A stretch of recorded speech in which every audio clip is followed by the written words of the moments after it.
श्री दुर्गा सप्तशती प्रथम अध्याय। ध्यान। भगवान विष्णु के क्षीरसागर में शयन करने पर महाबलवान दैत्य मधु और कैटभ के संहार निर्मित पद्मयोनि ब्रह्मा जी ने जिनकी स्तुति की थी, उन महाकाली देवी का मैं स्मरण करता हूँ। वे अपने 10 भुजाओं में क्रमशः खड्ग, चक्र, गदा, बाण, धनुष, परिधि, शूल, भीषुंडी, मस्तक और शंख धारण करती हैं। वह 3 नेत्रों से युक्त हैं। उनके संपूर्ण अंगों में दिव्य आभूषण पड़े हैं। नीलमणि के सदृश उनके शरीर की आभा है। वे 10 मुखी और 10 पादों वाली हैं। मार्कंडेय जी ने कहा, सूर्य के पुत्र सावर्णी, जिनकी गणना अष्टमनुओं में की गई है, के उत्पन्न होने की कथा का सविस्तार वर्णन करता हूँ। सुनो।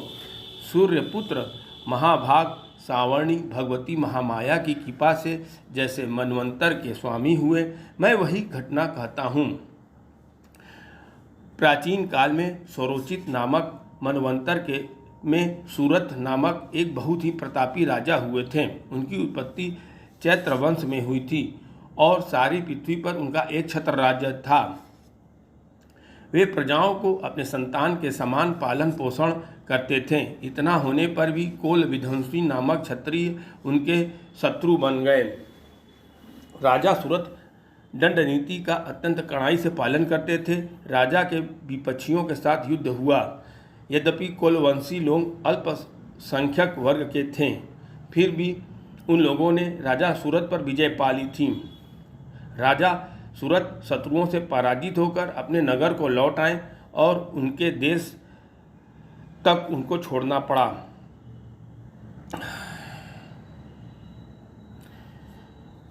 क्योंकि विद्रोहियों ने उनका पीछा नहीं छोड़ा था, वो राजा सूरत पर पुनः आक्रमण कर दिए थे। राजा के बल पौरुष का हास्र हो चुका था, इसलिए ऐसे सुयोग को मंत्रियों ने हाथ से जाना देना उचित न समझा।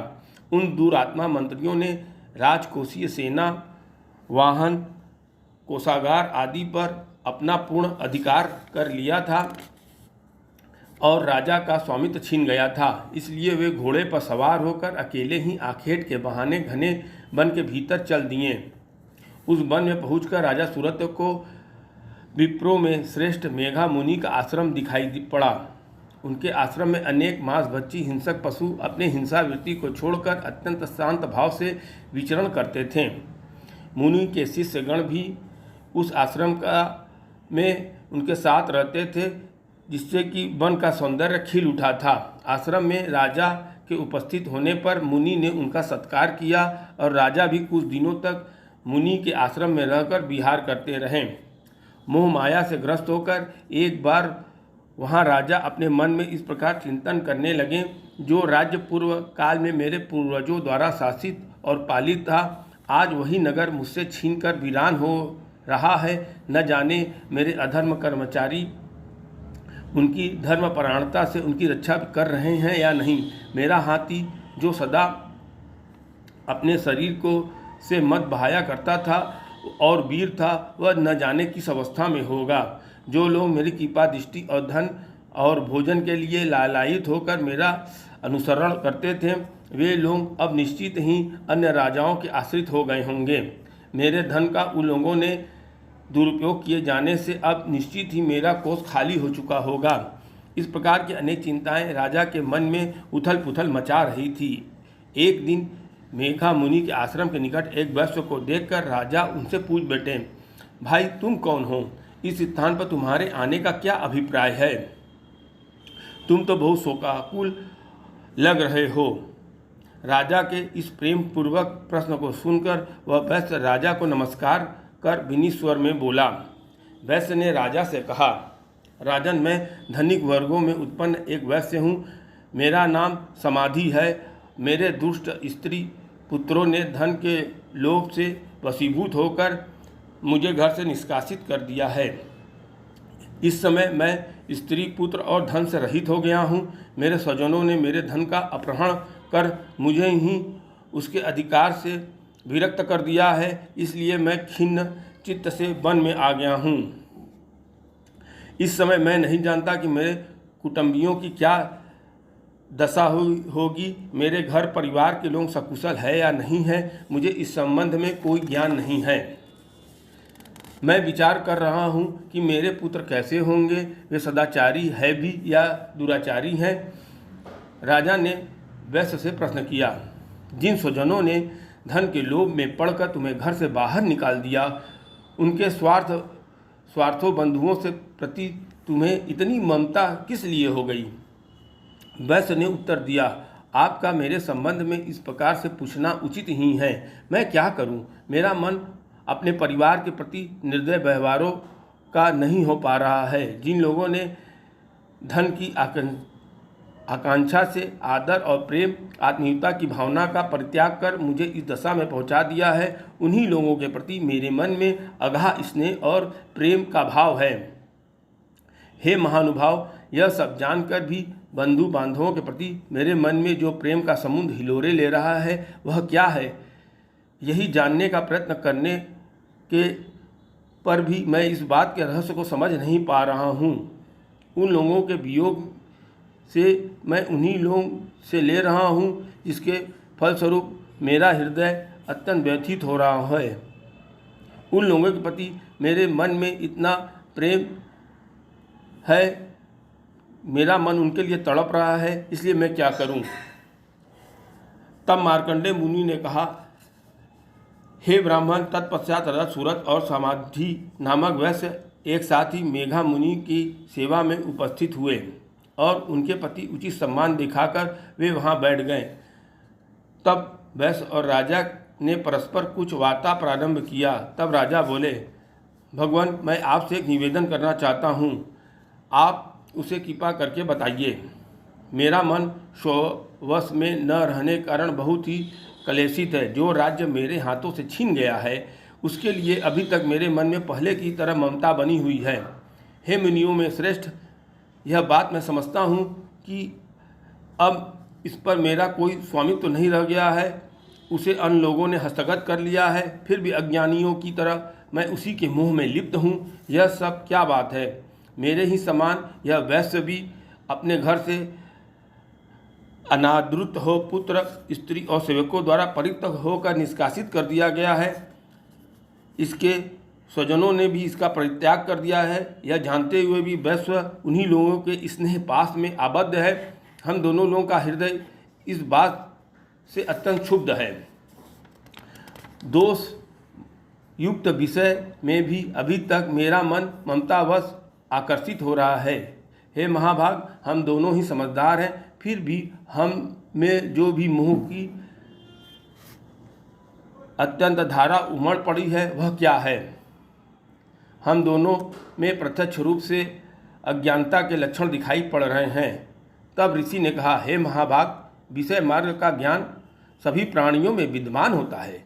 इस प्रकार के विषय भी सभी जीवों में भिन्न भिन्न होते हैं। कुछ प्राणियों को दिन में नहीं दिखाई पड़ता, ठीक उसी के विपरीत कुछ जीव रात्रि में नहीं देख पाते हैं। इसके अतिरिक्त कुछ जीव ऐसे भी होते हैं जो समान रूप से दिन और रात्रि दोनों में देख सकते हैं। यह बात सत्य है कि सभी प्राणियों में मनुष्य वर्ग अधिक समझदार होते हैं, किंतु केवल वे ही इस प्रकार के समझदार नहीं होते हैं। इसके अतिरिक्त पशु पक्षी और मृग आदि जीव भी समझदार होते हैं। मनुष्यों की बुद्धि भी पशु पक्षियों और मृग आदि जीवों के समान ही होती है। जैसे मनुष्यों की समझ होती है वैसे ही उन मृगादि जीवों की भी होती है। साथ ही साथ अन्य बातों में भी प्रायः इन दोनों में समान रूप से पाई जाती है। इन पक्षियों को ही देखो, समझदार होते हुए भी स्वयं क्षुधातुर होकर अपने बच्चों की चोट में स्नेहवश अन्न के कण डाल रहे हैं। हे राजन, क्या तुम नहीं जानते, ये मनुष्य समझदार होते हुए भी लोभवश अनेक उपकार के बदले उपकृत होने के निमित्त पुत्रों की इच्छा रखते हैं। यद्यपि उन सब में भी समझदारी का भाव होता है, फिर भी वे संसार की स्थिति यानी जन्म मृत्यु की परंपरा को बनाए रखने वाली महामाया भगवती के प्रभाव द्वारा मोह रूपी भंवर में डाल दिए जाते हैं और उसी में ये जीव डूबते और उतराते रहते हैं। इसमें आश्चर्य की कोई बात नहीं है। जगत पिता भगवान विष्णु की योग निद्रा रूपी महामाया से ही यह सारी सृष्टि मुग्ध हो रही है। वे महामाया ज्ञानियों के चित्त को भी बलात् आकर्षित कर के मोह सागर में डाल देती हैं। वे ही समस्त सृष्टि की जगधात्री हैं। वे ही जब प्रसन्न होती हैं तो मनुष्यों के उद्धार के लिए मुक्ति लाभ का वरदान भी देती हैं। वे ही परा विद्याएं होती हैं। परा और अपरा संसार बंधन और मोह ममता उत्कर्षणी सनातनी देवी हैं और समस्त ईश्वरों को की भी अधिष्ठात्री हैं। तब राजन ने प्रश्न किया, भगवान आप जिन्हें महामाया कहकर संबोधित कर रहे हैं वे देवी कौन सी हैं? हे ब्राह्मण, उनका प्रादुर्भाव किस प्रकार से हुआ? उनके चरित्र कौन कौन से हैं? ब्रह्मविदों के श्रेष्ठ मुनि उन देवी की उपरोक्त कथाओं मैं आपके श्रीमुख से श्रवण करना चाहता हूँ। ऋषि ने कहा, हे राजन, यथार्थ में देवी का स्वरूप नित्य और सनातन है। यह समस्त जगत उन्हीं का स्वरूप है। वे ही देवी समस्त विश्व के चराचर प्राणियों में व्याप्त है। उनकी उत्पत्ति अनेक प्रकार से होती है, वह मैं तुम्हें सुनाता हूँ। यद्यपि वे जन्म रहित और नित्य स्वरूपा है, तो भी जब देवताओं की कार्य सिद्धि के निमित्त अवतार ग्रहण करती रहती हैं, उस समय उन्हें लोक में अवतरित होना माना जाता है। कल्पनात में जब समस्त विश्व महासमुद्र में विलीन हो रहा था और सब जीवों के पालन करता भगवान विष्णु शेष शय्या पर योग निद्रा में अभिभूत हो रहे थे, उस समय उनके कानों के मैल से दो भयंकर दानों की उत्पत्ति हुई। वे असुर मधु और कैटभ नाम से जगत में विख्यात हुए। जन्म लेने के बाद वे दानों सृष्टिकर्ता ब्रह्मा जी का वध करने के लिए उद्धत हो गए। उस समय ब्रह्मा जी भगवान विष्णु के नाभि कमल में उपस्थित थे। अपने पास राक्षसों को उपस्थित होने पर वे निद्राभिभूत भगवान को जागृत करने के लिए भगवान के नेत्रों में योग निद्रा की स्तुति करना प्रारंभ किया।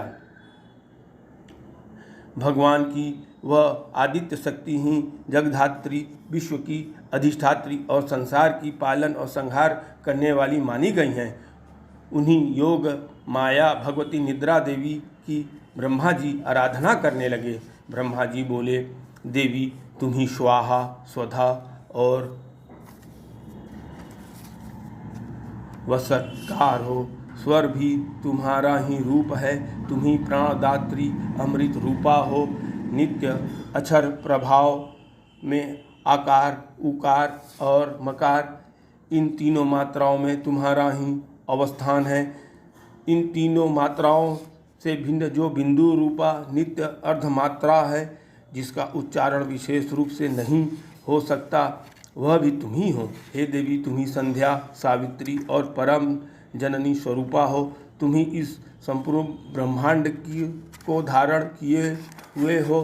तुम्हारे ही द्वारा विश्व की उत्पत्ति होती है। तुम ही पालन कर्त्री और अंत में सभी जीवों का संहार करती हो। जगत की उत्पत्ति में तुम सृष्टि रूपा, पालन काल में स्थित स्वरूपिणी तथा कल्पांत में संहार स्वरूपा हो। तुम ही महाविद्या, महामाया, महामेघा, महास्मृति, महामोह रूपा, महादेवी और महासुंदरी हो। तुम ही तीनों गुणों सत्य, रज और तम की उत्पन्न कारिणी हो। तुम ही भयंकर काल रात्रि, महारात्रि और मोहरात्रि हो। तुम ही श्री ईश्वरी, ह्रीम और बोध स्वरूपा बुद्धि भी हो। लज्जा, पुष्टि, तुष्टि, शांति और क्षमा भी तुम ही हो। तुम ही खड्गधारिणी, शूलधारिणी, घोर रूपा, गदा, चक्र, शंख और धनुधारिणी भी हो।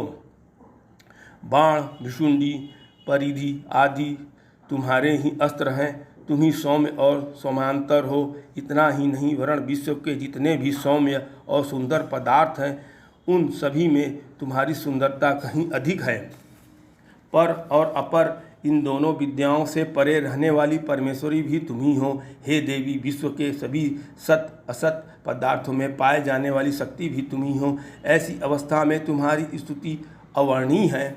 इस विश्व की रचयिता, पालनकर्ता, संहारक भगवान विष्णु को भी जब तुमने निद्रा से वशीभूत कर दिया, तब तुम्हारी स्तुति के योग्य इस ब्रह्मांड में कौन है? मुझे भगवान शिव, विष्णु, को भी तुम्ही ने शरीर धारण करने पर बाध्य किया है। यत्व तुम्हारी स्तुति की सामर्थ्य किसमें है? हे देवी, तुम तो अपने इन उदार प्रभावों से ही प्रशंसित हो गई हो। इन दोनों अजय असुरों को तुम मोहग्रस्त करके भगवान विष्णु को निद्रा भंग कर दो। इसके साथ ही भगवान के भीतर इन मधु और कैटभ नामक महाअसुरों को संहार की बुद्धि भी उत्पन्न करो।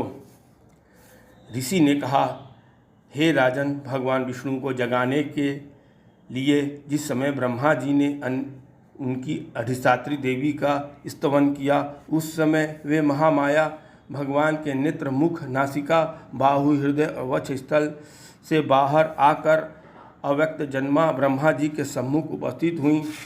योग निद्रा से रहित होकर उत्पत्ति भगवान जनार्दन और एकाणव में जल में शेष सया से जागृत हो गए। नींद से मुक्त होते ही भगवान ने उन दोनों दैत्यों को देखा। फिर दोनों ही दुरात्मा दैत्य मधु और कैटभ अत्यंत पराक्रमी और बलशाली थे। वे दोनों क्रोध से आंखें लाल करके ब्रह्मा जी को निगल जाना चाहते थे। ऐसी स्थिति में भगवान विष्णु ने उन दोनों राक्षसों के साथ 5000 वर्ष तक लगातार बाहु युद्ध किया। वे दोनों बल के दर्प से दर्पित हो रहे थे। महामाया ने उन दोनों असुरों को अपने प्रभाव से मोहग्रस्त कर दिया था। मोहग्रस्त होते ही उन दोनों राक्षसों ने भगवान विष्णु से कहा, हम तुम्हारी शौर्य से अत्यंत प्रसन्न हैं। तुम हम लोगों से कोई इच्छित वर मांग लो। उनकी बात सुनकर भगवान विष्णु जी ने कहा, यदि तुम दोनों मुझसे प्रसन्न हो तो मुझे तुम्हारी मृत्यु मेरे हाथ से हो, यही वर दो। इसके अलावा मुझे अन्य किसी वर की कोई आवश्यकता नहीं है। ऋषि कहने लगे, जब उन राक्षसों ने संपूर्ण पृथ्वी को भ्रमवश जलमग्न समझा, तब राक्षसों ने भगवान से कहा, मेरा वध किसी सूखे स्थान पर जहाँ पृथ्वी जल में डूबी न हो वहाँ करो। ऋषि ने कहा, तब तथास्तु कहकर शंख चक्र गदा पद्मधारी भगवान विष्णु ने उन दोनों दैत्यों के मस्तक अपनी जांघों पर रखकर सुदर्शन चक्र के द्वारा काट दिए। इस तरह यह महामाया देवी ब्रह्मा जी की स्तुति से संतुष्ट होकर स्वयं ही आविर्भूत हुई थी। इस तरह भगवान विष्णु ने योग माया के प्रभाव से उन दोनों असुरों मधु और कैटभ का वध किया। आगे इस तरह दुर्गा सप्तशती की प्रथम अध्याय पूर्ण हुई। जय माता दी।